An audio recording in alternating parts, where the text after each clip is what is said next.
오늘 성령 강림절 후 여섯째 주일 성서전과 본문 중에 하나인 누가복음 10장 38절에서 42절까지의 말씀을 통해서 하나님의 은혜를 나누도록 하겠습니다. 오늘 본문도 지난 주일 본문 지난 주일 본문 선한 사마리아인의 비유처럼 오늘 본문도 누가복음에서만 나오는 말씀입니다. 마르다와 마리아의 이야기죠. 이 역시 지난 주일 본문처럼 신앙생활을 우리가 하면서 참 많이 듣는 본문 중에 하나입니다. 예수님이 예루살렘으로 향하여 가는 길을 우리가 9장 51절 몇 주 전부터 계속 앞으로 대림절 전까지 이제 보게 될 텐데, 그 예루살렘을 향하여 가는 길에 한 마을에 들렀는데 한 여자, 누굽니까? 마르다죠. 그 마르다가 자기 집에 예수님을 이제 영접한 거예요. 그러니까 이제 자기가 영접을 모셨으니까 그 예수님과 그 일행들, 손님들을 대접하는 일에 땀을 흘리고 있지 않습니까? 근데 동생 마리아는 어떻게 하고 있어요? 예수님 바로 앞에서 그분의 말씀을 들었다. 어땠겠습니까? 마르다가 마리아를 보기에 화나죠. 얄밉죠, 아주.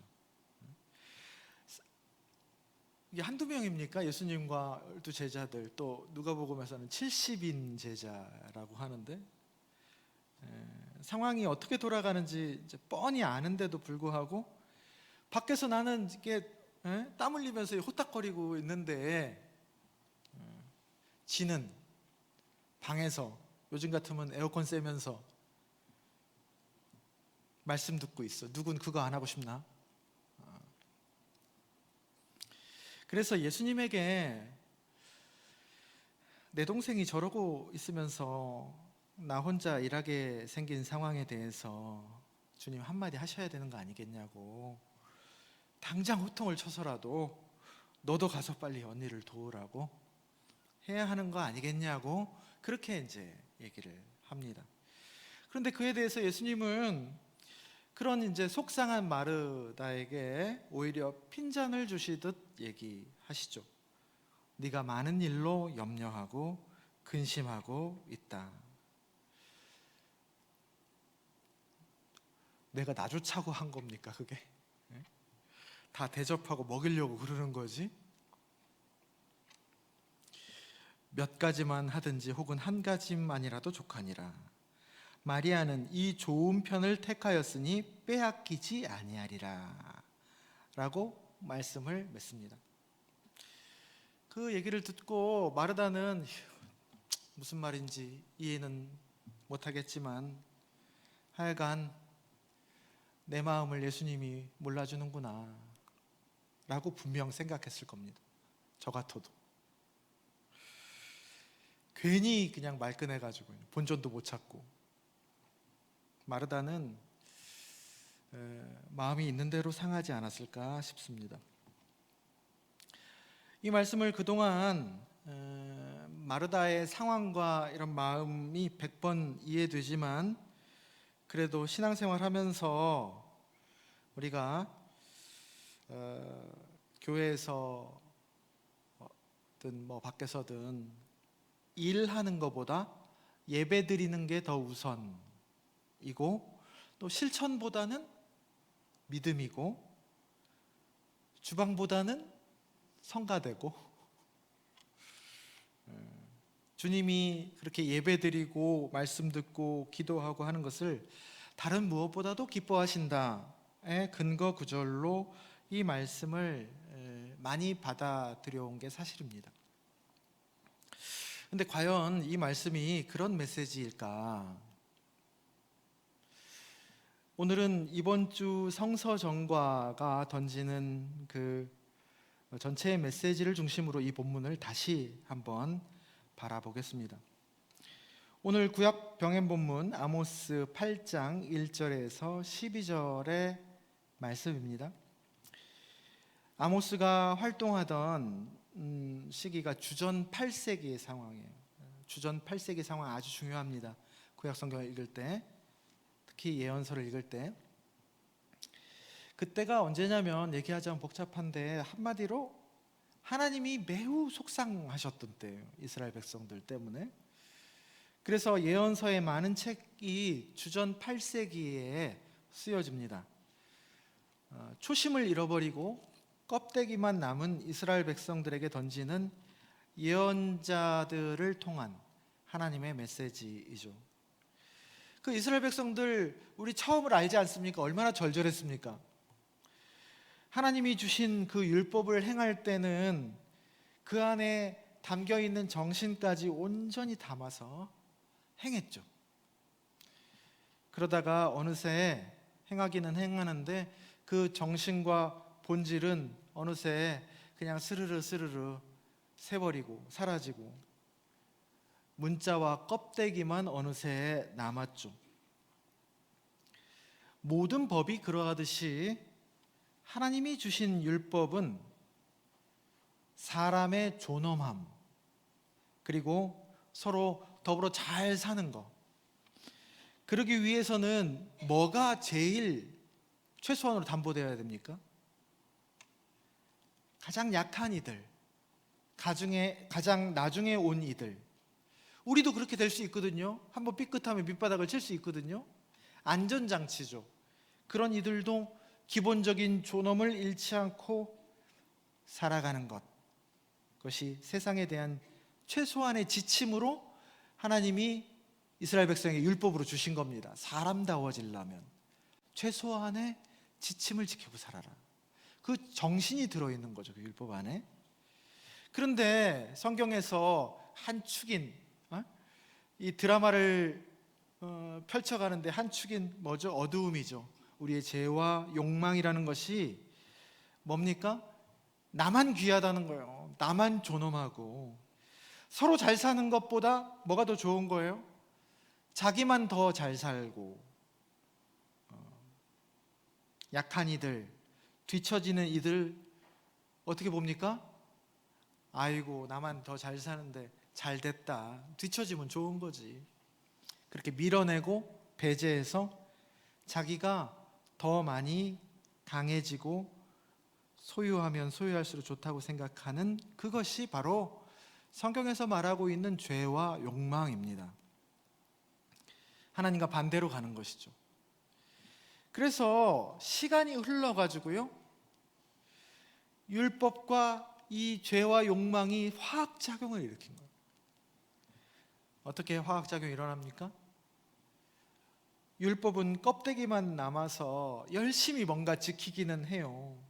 그래서 하나님께 제사는 열심히 드려요. 그런데 그 안에 알맹이, 율법의 이유, 제사의 본질은 어느새 빠져버린 거예요. 다시 말하면 세상과 더불어 잘 못 살아요. 약자에게 무관심하고 심지어 무관심하기까지 하나, 괴롭히기까지 하는 거예요. 괴롭히기까지.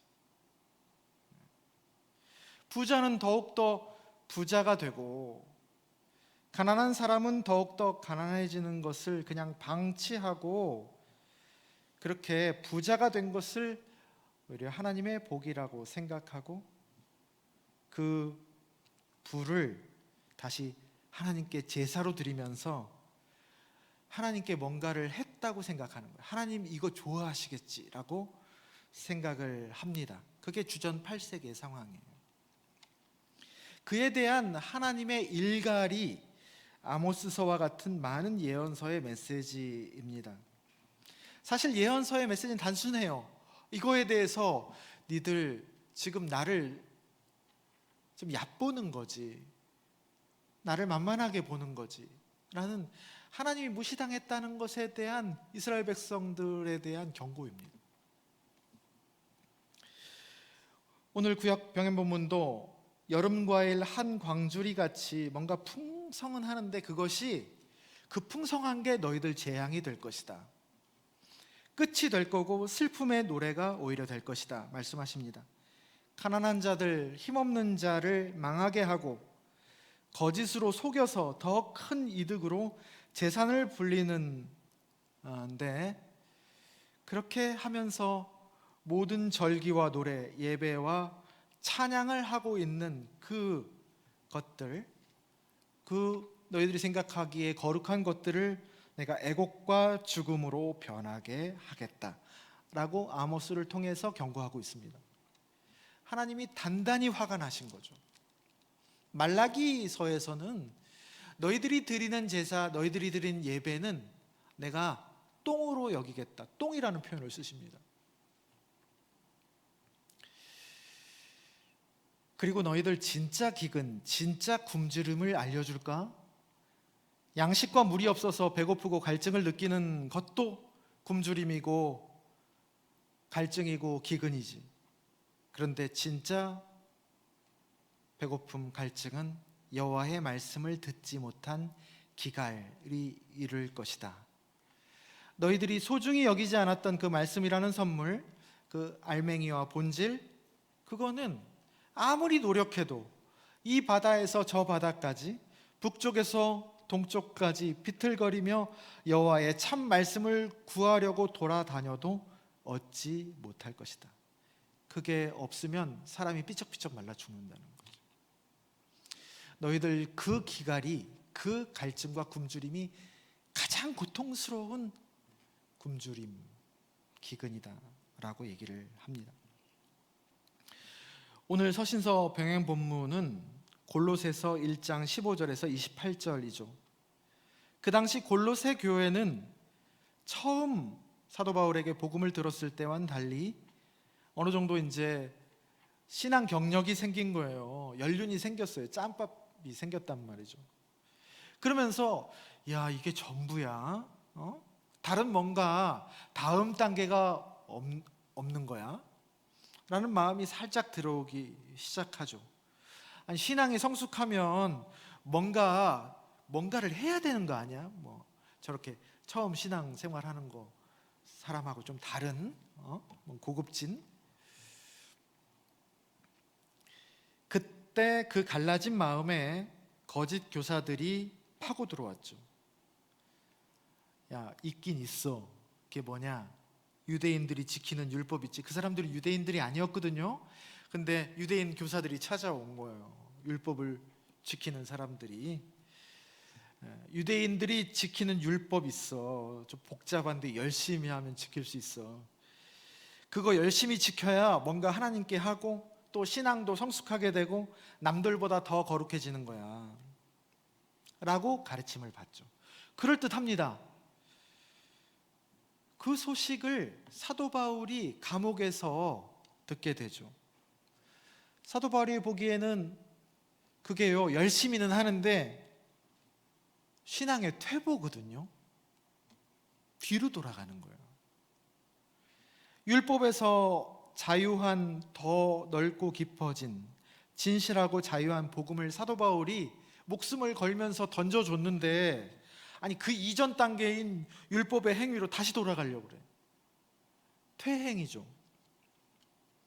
그렇게 뭔가를 한다고 신앙이 성숙하는 것이 아니고 오히려 지금까지 했던 예수를 더 깊이 바라보고 주시하고 알아가고 사랑하는 것으로 신앙은 더욱더 깊어지고 성숙해지는 것이다 라고 골로새서를 통해서 사도 바울이 감옥에서 편지를 쓰는 거예요. 그걸 다시 가르쳐주고 있는 겁니다. 그래서 골로새서는 그 어느 서신보다 그리스도 예수의 헤아릴 수 없는 깊고 넓은 신비에 대한 표현이 많습니다. 오늘 성서전과 주보에 삽입되어 있는 걸 보시면 아주 신비한 표현들이 많이 있죠. 그래서 한번 읽어보시면 좋을 것 같습니다. 이 구약 병행 본문과 서신적 병행 본문, 이 맥락에서 오늘 마르다와 마리아의 일화를 한번 보겠습니다. 마르다는 처음 마음이 참 좋았죠. 예수님과 제자들 일행을 기꺼이 영접했습니다. 참 좋은 마음이죠. 그런데 40절을 보면 그 마음을 냈는데 그 여파로 일이 많게 되었죠. 일이 많았습니다. 그래서 어떻게 됐다? 일이 많아서 오늘 본문을 보면 마음이 분주했다라고 기록하고 있습니다. 분주하다라는 헬라어 동사는 단순히 바쁜 게 아니고 중심을 잃고 주변으로 흩어졌다라는 뜻입니다. 두 갈래로 갈라졌다라는 뜻입니다. 다시 말하면 처음에는 좋게 마음을 냈는데 일이 많아져가지고 마음이 중심을 잃고 갈라졌다라는 얘기입니다. 그래서 마르다가 그 다음 행동이 뭡니까? 예수께 나아가서 말했다. 여기서 나아가다라는 원어도 부드럽게 또 공손하게 예수님께 나아가는 것이 아니고 마주 섰다라는 단어입니다. 결투할 때 같은 나아감입니다. 씩씩거리고 나아갔다는 거예요. 주여, 내 동생이 나 혼자 일하게 두는 것을 생각하지 아니하시나이까. 이 말에 그 어투, 어떤 어투로 했는지 상상이 되시죠? 원망입니다. 누굴 원망하는 거죠? 누굴 원망하는 겁니까? 이 말에 동생에 대한 이야기인 것 같지만 사실은 예수님을 원망하는 것이죠. 주여라고 하는 것이니까. 나 혼자 일하는데 왜 주님은 가만 계시냐는 거예요. 마리아가 그냥 가만히 있는데 왜 주님은 그에 대해서 왜 그냥 있냐는 거예요. 그리고 말합니다. 그를 명하사 나를 도와주라 하소서. 예수님께 원망뿐만이 아니라 뭐까지 하는 거예요? 강요까지 하는 겁니다. 명령합니다. 처음에 예수님을 기꺼이 영접하고 모신 그분에게 이제는 원망하고 명령하는 거예요. 감사의 대상이 아니고 어느새 원망의 대상이 되어버렸고, 주님이라고 말은 하는데 자기가 주인처럼, 주님을 종처럼 대하게 된 것이죠. 어느새 마음의 중심을 잃어버려서 두 갈래로 갈라졌기 때문입니다. 두 갈래로 갈라져. 내 마음 나도 몰라요. 감사하긴 하는데 원망스럽기도 해요. 주님이 귀하기도 하는데 막 함부로 대하기도 하는 거예요. 그에 대해서 예수님은 말씀하십니다. 마르다야, 마르다야, 네가 많은 일로 염려하고 근심하나 몇 가지만 하든지 혹은 한 가지만이라도 족하니라. 마리아는 이 좋은 편을 택하였으니 빼앗기지 아니하리라. 여러분, 이 말씀이 이제는 조금 다르게 다가오지 않습니까? 맥락상 말씀을 듣고 있는 마리아를 두둔하는 것이 아니고, 너 왜 말씀 듣지? 이 시간에 왜 일하냐? 라고 마르다가 한 선택을 잘못했다고 하시는 것도 아닙니다. 둘 다 주님을 위한 선택이었죠. 주님의 말씀은 그 선택에 마음을 다하라 라는 얘기입니다. 한 달란트를 가졌으면 한 가지를 하면 됩니다.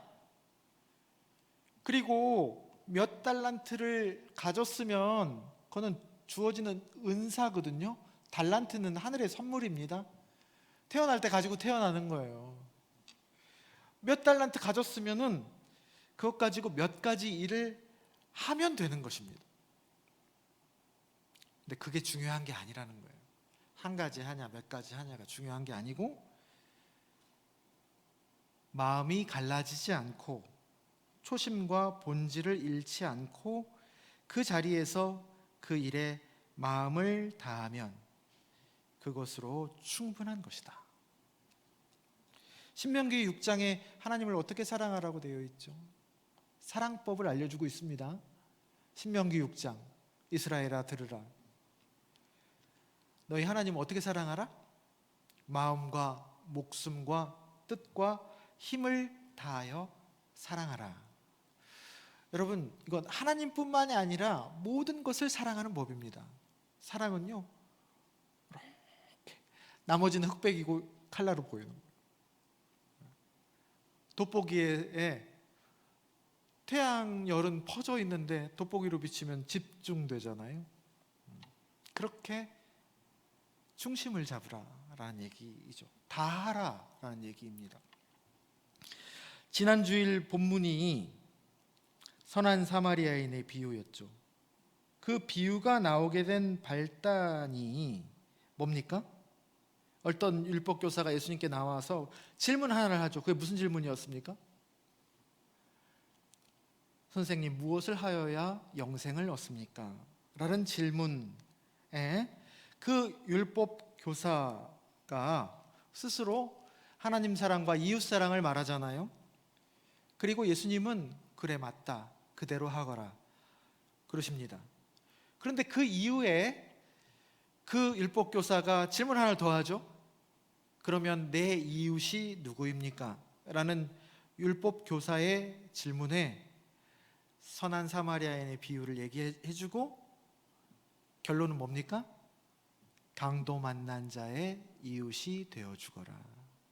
가서 너도 이와 같이 하라로 가르침을 지난주에 준 것 아닙니까? 거기에 네가 말하는 영원한 하나님의 영원한 생명, 영생이 있다는 가르침입니다. 그 말씀을 들은 이는 영생은 지난주에 여러분 말씀 들으면서 어떻게 생각했습니까? 영원한 생명, 영생은 그렇게 가서 강도 만난 자 같은 사람들 옆에서 가까이 가서 그들의 고통을 보고 그들에게 내가 할 수 있는 한 옆에서 함께 자비를 베풀어 주는 것, 거기에 있다, 실천에 있다라는 느낌을 받았죠. 그런데 그 예수님의 가르침은 여러분 이웃사랑의 길을 말하는 것이죠. 그런데요, 질문이 뭐였습니까?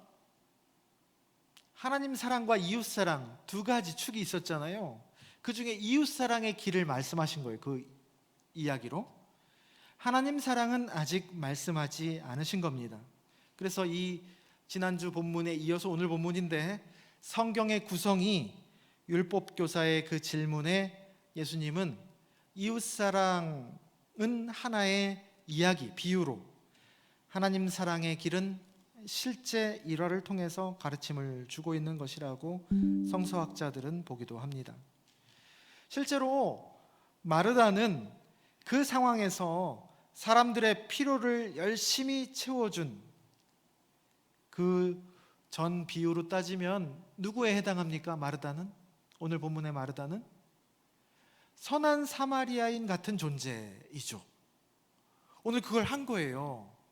사람들의 필요를 애써서 땀 흘리면서 하는 거예요. 아무도 안 하는데.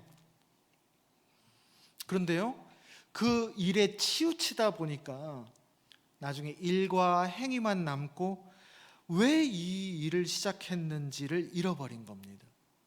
마음이 갈라져 버린 거죠. 마치 아모스서에서 율법의 정신을 잃어버린 채 율법의 행위만 남아서 더불어 살아가는 세상도 하나님의 말씀도 다 놓쳐버렸던 것과 같습니다.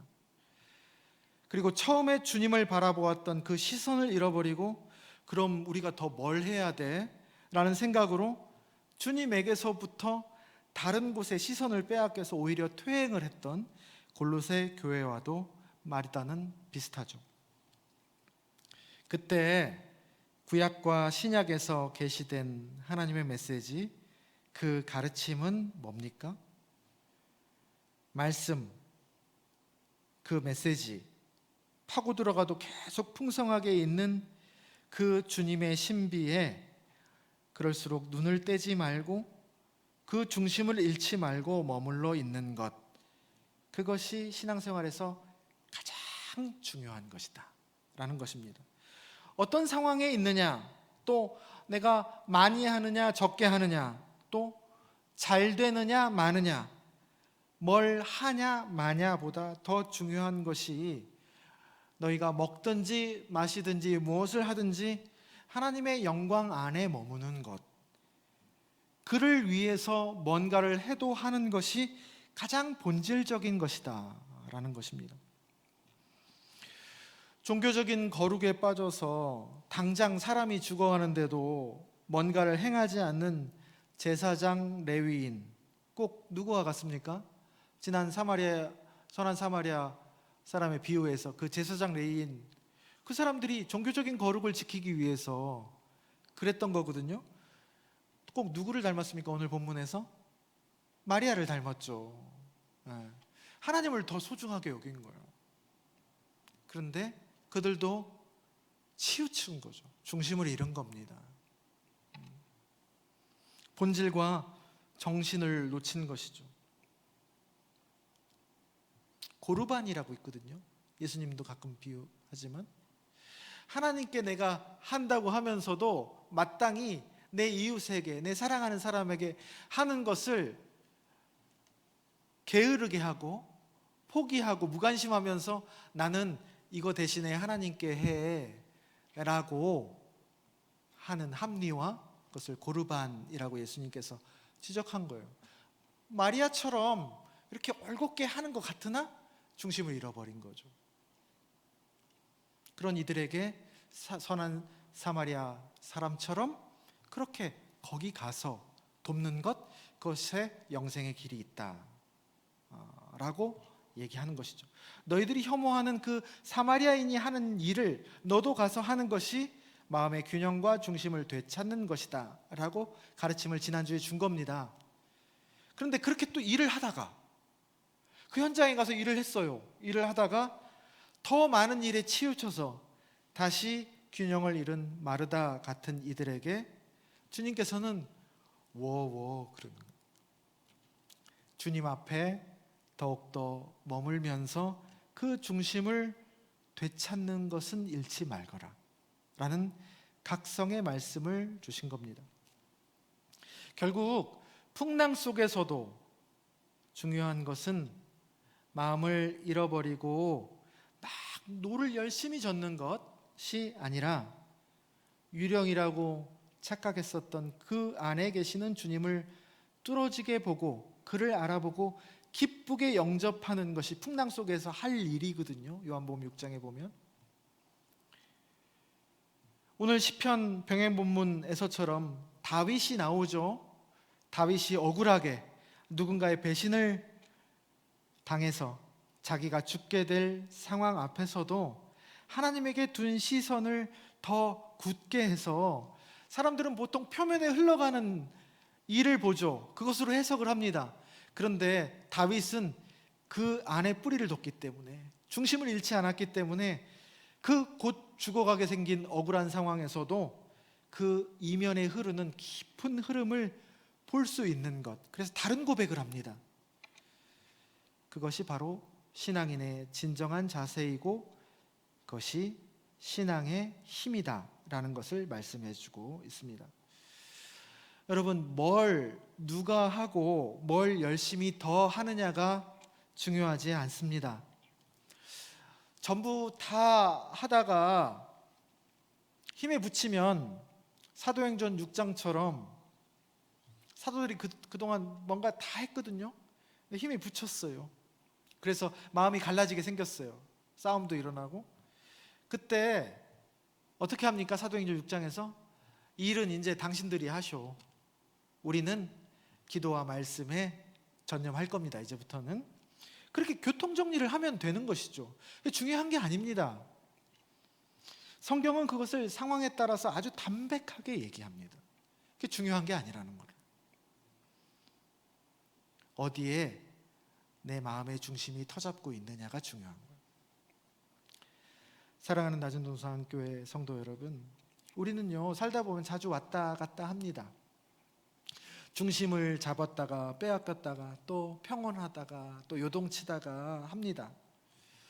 어떨 때는 막 에너지가 생겨가지고 마음이 동해서 많은 일을 하기도 하고, 어떨 때는 반대로 숨쉬고 밥 먹는 것조차 버거워서 아무것도 하고 싶지 않을 때가 있죠. 그러나 그 모든 일, 모든 상황의 한 가지입니다. 그럼에도 불구하고 내 안에 계시고 이 세상 안에 함께하고 계시는 살아계신 주님에게 중심을 두고 그분에게 시선을 머물려 하고 그것을 내가 빼앗겼다고 여겨졌을 때 다시 그 자리로 빠르게 돌아오는, 소위 말하면 요즘 많이 회자되죠. 회복 탄력성. 신앙도 사실 회복 탄력성입니다. 그 근육이 점점 그 과정을 반복하면서 더 단단해지기를 바랍니다. 참 인간적으로 약하고 흠도 많았지만 그거 빠졌으면 돌아오고 다시 여기서 머물러 있다가 다시 또 빠지면 얼른 돌아오고, 그거 하나만큼은 잘했던 다윗에게 하나님은 뭐라고 평가하십니까? 그의 인생을 내 마음에 합한 자라고 극찬을 하셨습니다. 하나님이 그거 원하신다는 거예요. 우리가 빠지고 안 빠지고 뭐 하든 안 하든이 아니고 어디에 중심을 두려고 지향하느냐입니다. 그런 은총과 복이 저와 여러분에게 가득하기를 주님의 이름으로 축원합니다.